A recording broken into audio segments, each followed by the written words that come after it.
Well, hello everybody. I'm here in this final sermon in the series with some of our members here at First Lutheran, and you may recognize some of them. You may not recognize some of them because these four folks are generally here on Wednesday nights, although I know all of you have come on Sunday morning from time to time as well. So we got John here. John, you've been a member for a long time, haven't you? Yep, been here a member all my life. Seen a lot of changes, and I think things are headed in a great direction. Yeah, yeah. And have you always been like crazy active like you are right now? Because you're very active on Wednesday night. No, used to just come Sundays when you had Sunday school. Mm-hmm. So when you were a kid? Yes. Yep. Did it as long as it's been going. I mean, till confirmation, did that, and got active again and really enjoyed it. Good, good, good. Yeah, and so this is Keith Scheckinger, and you've seen Keith in the back row on Sunday mornings, and and all these guys, I see them on Wednesday nights. They formed a little group for a while, and then you're also helping out in the kitchen some Wednesday nights as well. Keith, tell us a little bit about how you got here. Well, I've got 3 daughters, and the church that we were going to, they didn't really, they had a educational program for children, but the kids just weren't getting the stories of God, and weren't understanding the reason of Christmas, the reason of Easter. Mm-hmm. And we talked to some friends and had their children actually tell us what they were learning at church. And so that's what we were kind of seeking, is something more family related, and something that the kids can enjoy going to and learn at their level. And coming here, for a while on Sunday we were doing a little kids time up front and having their own little lecture. But even the Wednesdays, they're getting that message at their level, and then you take that message to our level, and everybody's understanding the message for the week. So really, it's a whole family atmosphere, and everybody walks away with a good message, and it resounds within everyone. Yeah, yeah. I would almost call it a family circus. I mean, if you come in here on Wednesday night at 5:30 and you're grabbing a meal, it's like pell-mell. Everybody's all over the place. And what Keith's talking about is the lesson that the kids are learning in Wednesday school at 6 o'clock is the same lesson that I preach on Wednesday at 7 o'clock, because I want the parents to know what the kids are doing, and I want you guys to be able to talk about it when you go back home, which I think that's worked out pretty well.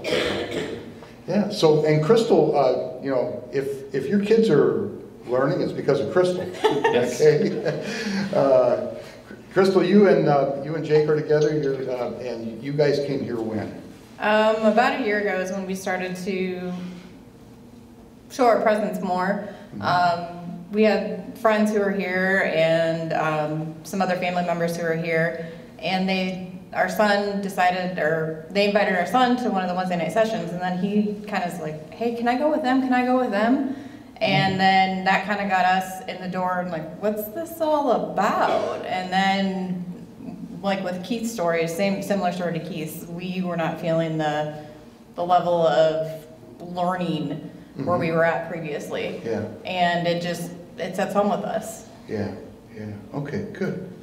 And Jake, and by the way, your sister belongs here too, right? Yep. Yeah, Jenny. Yep. So, if I remember right, I did a funeral with you guys. Yep, we had an uncle that passed away, and we needed a church to bury him, and you guys were more than willing to open up the doors for us. And after that, it really connected with us, and everybody in the felt really welcomed and everything. So it was just what we were needing. And after that, then we started attending church here more, and it just started setting in better.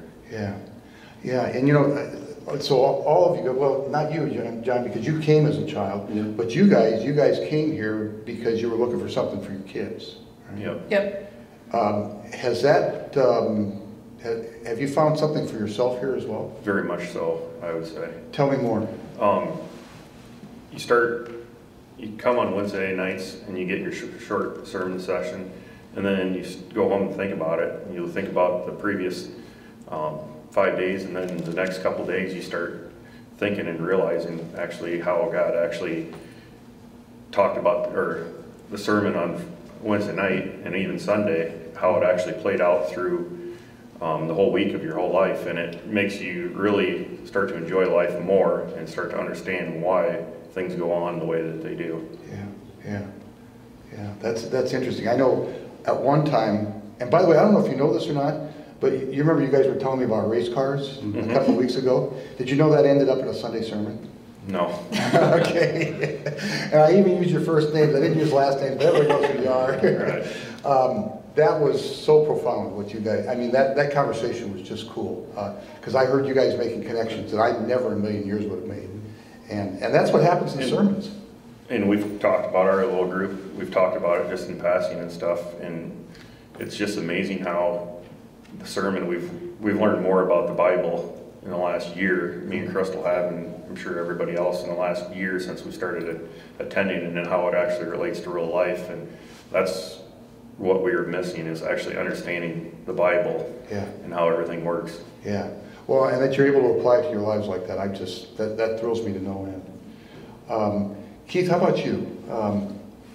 What happens here for you? I'd say the same thing. It's being able to take that, reading from the Bible that anyone can read and tone it in a way that connects with everyday normal life, and that's what really hits home. And when you, like Jake said, when you can take that message home and think about it, how it applies for your daily life, that makes the world of a difference, rather than sitting through a service that you feel was just you were spoken at and not to. And I say that phrase a lot. Is that right? Yeah, I do. And you leave and walk out the door, and that's it for the week. You check the box. It's not anything that you take home with you. And you're feeling like it is. Very much so. And then, better yet, when we come here, the first time coming here, it's a little bit nervous. A lot of people from town or whatever, but you don't know who's all going to be here. But it was amazing how welcome everyone was, and they wanted to meet you and introduce themselves and get to know you and your family, and you just feel like home right away. Yeah. I can't tell you how gratifying it is to see. Like you guys, okay, so the kids are down the hall, and you guys are huddled up at a table, or else you're in the kitchen working, and then sometimes you get some other folks around you, like for instance, like Steve and Mark, and you just sort of take them under your wing, and it's just so gratifying to see the family take shape, the First Lutheran family take shape, and you guys are part of that, a big part of that. That's one thing I would mention is like, after meals or whatever you're meeting, all the members here, age doesn't matter where you are. I met the older members along with the younger members. It's the same civil conversation, and everybody gets along, and that really feeds off of trying to keep wanting to do things for the church and keep making it grow and making you feel welcome. It's no different than meeting a family reunion. We just are lucky enough that we can do it every Wednesday or every Sunday. It's basically the same feeling as going to a family reunion is what we have. And this is really good that we're having this conversation, because it is cross-generational on Wednesday night. We try to do that Sunday morning too. I know so many places, and in fact, one or two places where I've been, we've tried to start something like this up. And what you end up with is two congregations that are sort of opposed to each other. Because you got the one congregation, and they've been here all their lives, and this is their place, and now we got this upstart, and we're paying a lot of attention to them, and then these folks get left out. And I think we're being a little smarter about it this time, and those kinds of interactions. And when you guys come on Sunday morning, I tell you, it lights the place up. Well, Laura and I had talked, last night about what we felt was nice about the Wednesday services, and what we've taken out of a lot of the messages and stuff is more what the kids are getting out of simple sermons, getting out of the Wednesday night classes. We thought it was pretty neat that the kids are actually taken to what the message is. When you start a sermon, you'll ask, what they took out of the first portion of their Wednesday school, and almost all of them will raise their hand. Almost all of them have an answer. So it's nice to know, it's hard to compare kind of the way what I saw when I was in Sunday school. Yeah. It was more like you were to be there. Yeah. And you didn't maybe necessarily want to be. Yeah. Yeah. But now it seems like, Zachary, we see that he wants to go. He wants to be here on Wednesday nights. It's not like it's forced upon the kids. Yeah. Yeah. And it's nice to see that they have connection with a simple sermon or a simple message. Absolutely. That they can take parts of that, maybe not all of it, but they get the main points and they understand what's going on. So that's what we notice is really nice about the Wednesday portion. Yeah. Things are just a little simpler to understand for a younger. I'm going to guess, John, you're probably about 25, 30 years younger than me. The Sunday school that you attended was the same kind of Sunday school I attended, okay? And it worked for my generation because, there were just kids there all the time. Yeah. Your generation, but we just kept doing the same thing because that's what we do in church. We hate change. The only, a friend of mine says, the only person in the world that likes change is a baby with a wet diaper. And that's especially true in a church. And so we kept doing the same thing over and over and over again, and pretty soon it became drudgery for your generation. Yeah. And I'm just glad that it's working for the kids. I think that's fabulous. And I'm extremely grateful that it's working for you guys. Yeah. I think Wednesday nights are kind of like the reset for the week. Like, life is chaotic and crazy. And for those hour and a half to 2 hours that you're here, it just kind of like, you're not worried about what's going around you. Yeah. You're here and now, and you're focused on that, and it's kind of like the midweek, get you through the rest of the week. Yeah. For me, anyway. Yeah. The third commandment is remember the Sabbath day to keep it holy. That's not about just like Sunday morning you don't do anything, or Sunday you don't do anything. What it is it's setting aside that kind of time to block out everything else. And so your Sabbath is Wednesday night. That's cool. That's cool. That's a good way to put it. Yeah. Well, folks, thank you so much for coming in, and thank you for being such an integral part of the First Lutheran family. Yeah. Let's sing.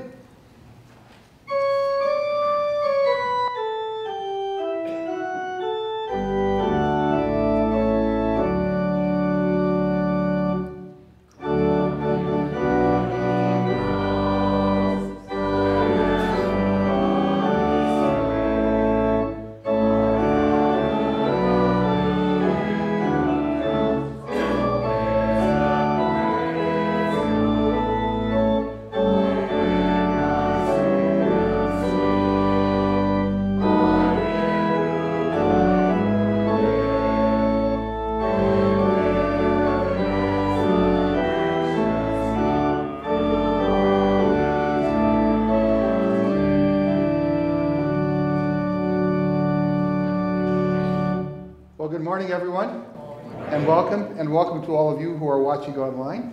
It's good to be at the church and to see the other side of First Lutheran in action as well. Before I get too far in, just a couple of things. First of all, I don't know if you noticed it or not, but the meals that are to go to Des Moines are still back there, and I was planning to take them down myself, but I haven't been able to do that yet. And so. And it's a really good possibility that I won't be able to do it for a while. So if somebody's going down to Des Moines in the next week or so, or 2 weeks, and you have a truck bed, and it's not raining, talk to me, please, because I'd love to get these meals down to the food bank in Des Moines where they'll be used. So that's the first thing, and I don't remember what the second thing is. It's okay. I'll think of it later and then interrupt the sermon. So. This video, we shot this a couple of weeks ago, and it reminded me of the story that Kathy just read. Thank you, by the way, in John's Gospel. It's an interesting story. It's the story of Philip meeting Jesus and Philip introducing Jesus to Nathanael and vice versa. But I'd like to back up just a little bit because there's sort of a theme going on here. And it's a lot like dominoes, okay? So back up a few verses earlier, and the first disciples to meet Jesus, and they're called disciples at that time, although they don't really know him all that well. And so Jesus sees these two, and he says, what do you want? What do you want with me? And they said, well, we'd like to see where you're staying. We'd like to know where you're staying. And Jesus says, come and see. And so they came. It was 4 PM. They stayed with him that night, evidently. And the next morning, one of the disciples, who happens to be Andrew, goes to his brother Simon and says, we found the Messiah, the King. You've got to meet this guy. And so Simon goes and meets Jesus. Let's come and see. Here we go again, right? And Jesus just looks him over and says, you've got a new name. You are now called Cephas, which means Peter in Greek, and in English it means the rock. Okay? And as soon as Simon Peter hears this, he says, you're the Christ. You're the King. You're the Son of God. You're the one who's going to save us. Next verse. Jesus goes to a town and finds Philip. And immediately, Philip goes to find Nathanael. And Philip says to Nathanael, there's this guy you've got to meet. His name is Jesus, and he's from Nazareth. Well, Nathanael's not impressed. He says, Nazareth? Nothing good's coming out of Nazareth. And can you guess what Philip says? Say it with me. Come and see. Try it. Come and see. Yeah. And Nathanael goes, and Jesus says, I know you. You're a person of real integrity. And Nathanael still isn't impressed. Says, how do you know me? I don't know you. And Jesus says, well, I saw you under the fig tree before Philip went to go get you. And Nathanael, on that information, says, you're the Christ. You're the King. And he follows him. And by the way, this plays itself out all throughout John's gospel. It becomes a theme. It's like, and like I said, it's like dominoes falling. One goes to the next, goes to the next, to the next, and they meet Jesus, and they follow him. And it all starts with an invitation. Just simply come meet this guy. Come see him, come find him, come know him, come hear him. That's all it takes. And the dominoes begin to fall. Which also kind of leads to a question. How is it that heeding a simple invitation to come and see leads to that kind of confession? All right? I could maybe understand the first two because they spend the night with Jesus and they really do kind of get to know him while they're together. But, I mean, Peter? Just Simon, okay, your name is now Peter. You're the Christ. Where'd that come from? And then Nathanael, he says, how do you know me? Well, I saw you under the fig tree before Philip came to go get you. And he says, you're the Christ? How does A lead to B? I just, and I will tell you that in John's gospel, it's sort of left to the imagination. There's no clear explanation, which I think is really interesting. There's a sort of mystery about Jesus and who he is. And some things just aren't explained like that. But I suspect, and this is just me spitballing here, I suspect that when one heeds the invitation to come and see, come and meet, come and know, come and hear, that what in fact happens is a bit of a reversal. They get in the presence of Jesus and they realize that Jesus sees them. That Jesus somehow, mysteriously, knows the deepest, darkest regions of their heart. and he cares about them, and he loves them. And somehow, through that simple conversation, and it's just that, just simple words, simple questions, just naming you a different name, somehow being known by someone like that in ways that no one else can know you. I mean, think about your own backstory, okay? Think about the things you never talk about. And then you meet somebody who knows that about you and calls you by name, and he says, I care for you and I love you. It has a way of changing the direction of your life.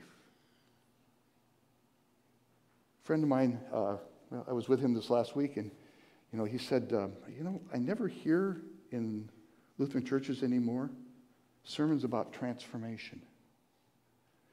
And I got to thinking about that one as well, because as I think about it, I think he's right.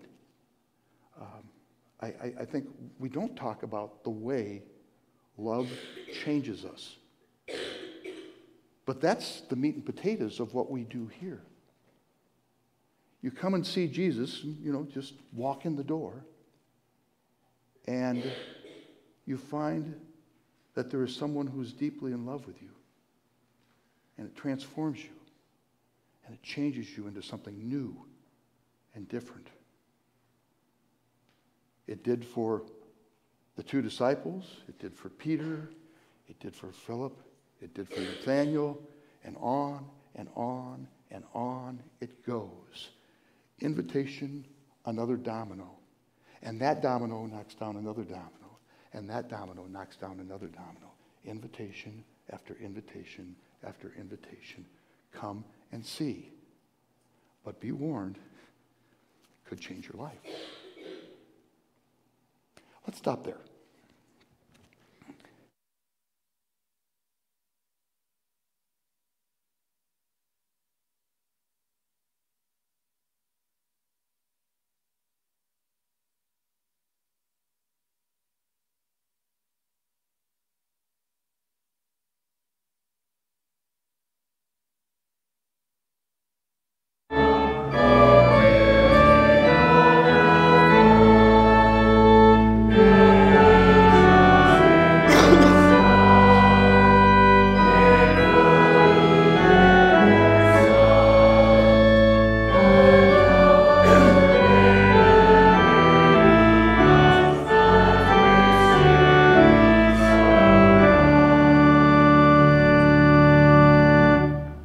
By the way, in that video, did you hear the dominoes falling? I did. I mean, it starts with my kid heard from their friend about this, so I brought them here so they could come and see, and now I'm coming and seeing, and now I'm telling other people to come and see. Boom, boom, boom, boom, boom, dominoes all the way, right? Something very interesting after we shot that video. It was dark out, and it was actually kind of cool. And I was kind of in a hurry to go get home because I'd been here all day. And so I walk out that front door, and the four of them are huddled up underneath the canopy, and they're talking. And by the way, they do this every Wednesday as well. They stand outside by their vehicles, and they talk. I used to be the last dog to die at every church meeting. Not anymore. These guys can outlast me like crazy. So they're huddled up, and I said goodbye. I took off, and the next day's Wednesday, and I see one of them in the hallway, and he said, we were talking last night. And I thought, yeah, I saw. And he said, we really love the White Bucket and what's happening with the meals and RIP Medical and what's happening. We think that's a great thing, and I don't ever want that to go away. We don't want that to go away, but isn't there something we can do right here in this community? And first of all, I'm going to guess that a year ago, that conversation would never have happened between any of those folks and me, let alone between the four of them and their spouses. Guessing that would never happen. See? Transformation, right? They've been touched by Jesus, they've been transformed. And so I said to him, you know, we're in the midst of this stewardship program, and we're doing the bucket, we're doing the meals, and that's great. But in terms of what happens right here in Algona for us, the mission field starts at that front door. And people are coming in. You came in. Your kids are coming in. They're bringing other kids in. Bump, bump, bump, bump, bump. Dominoes are falling. He said, you know, I never thought about it that way. And yeah, I think it's good to support things that are outside this door in this community. I think it's necessary. That Ask program at the school, amazing stuff. And I want to be a partner with them on that. And there are others as well. There's, you know, there's the food pantry, and there's the care team, and all of these things. Hey, bye. He's in a hurry. and there's all of that. But when they come in this door, they're heeding an invitation to something that's deeper and wider and higher than anything that the other organizations in town can do. Because they're going to come and see Jesus. And Jesus is going to see them like no one else sees them. And the change begins. The transformation happens. And then there's another domino. And then there's another domino. And then there's another domino. You know, it's what happens here every Sunday. You all know that. Wednesday's just another extension of that. But it's a gratifying extension because, as I said in the video, when I was a kid in Sunday school, I couldn't wait to get to Sunday school. I couldn't wait to get to church. I was going to be with all my friends. I had teachers that loved me and cared for me. And somewhere along the way, the love and the care was still there, but it became more like a chore than it was like, I can't wait to get there. And that's why I love what's happening on Wednesday. It feels like Sunday at Morningside Lutheran, where I see my friends. And then I know that there are people who love me and reach out to me, care for me. I think that's what's happening here too. My friends, this is a wonderful congregation. I love being your pastor. And I love what's happening here. And it's not me, and it's not you. It's Jesus using us to simply make the invitation. And he's the one who makes the dominoes fall. Thanks be to God. Amen.